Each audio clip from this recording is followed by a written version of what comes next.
The sun streamed through the window, painting the familiar dust motes in a radiant, golden light. I stretched, a deep, satisfying stretch that pulled at muscles I hadn't used in it felt like an eternity.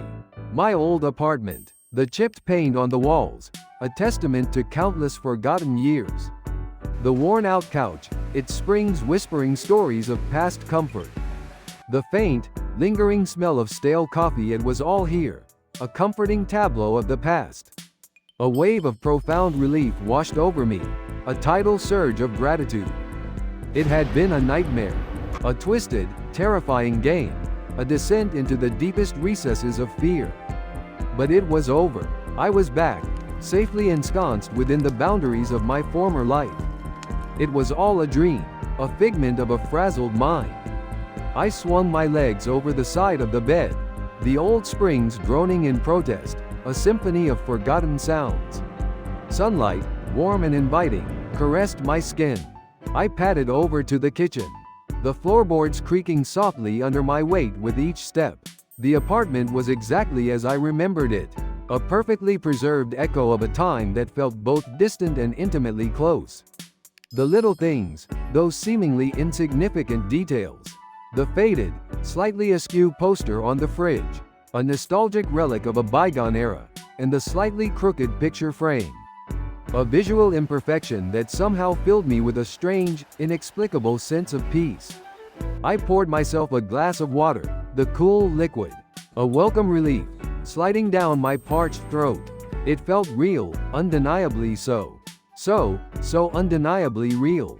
As I wandered back into the living room, a small object on the coffee table, a stark anomaly in the otherwise familiar landscape, abruptly caught my eye, drawing me in like a moth to a flickering flame. My heart skipped a beat, a frantic tattoo against my ribs. A card, a plain, rectangular card, the kind used for that game. That brutal, terrifying contest. The Squid Game. A jolt, sharp and electric, shot through me. The dream. It had all been a dream, hadn't it? A horrific, incredibly vivid, utterly convincing dream. A carefully constructed illusion meant to break me. But the card, it was there, resting on the worn surface of the coffee table. A tangible piece of reality, defying all logical explanation.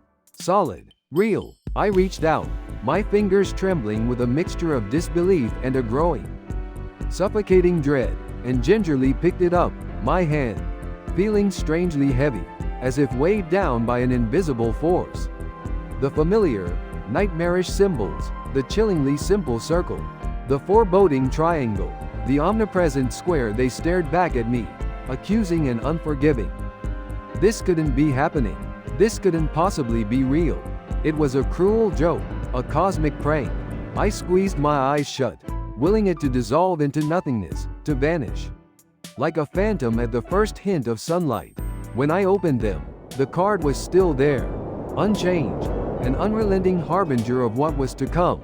A wave of icy nausea, a chilling premonition of impending doom, slammed into me. The bright sunlight seemed to dim, its warmth replaced by a growing chill. The familiar apartment transforming into a cage, the walls slowly closing in. The comforting feeling of safety, the illusion of normalcy, evaporated in an instant, replaced by the icy grip of a deepening, all-consuming dread. The rules, the seemingly impossible promises, the ever-present threats. They all flooded back, a torrent of horrifying memories, each one a fresh wave of terror. It wasn't a dream, it was a test, a continuation, a new beginning of a twisted game.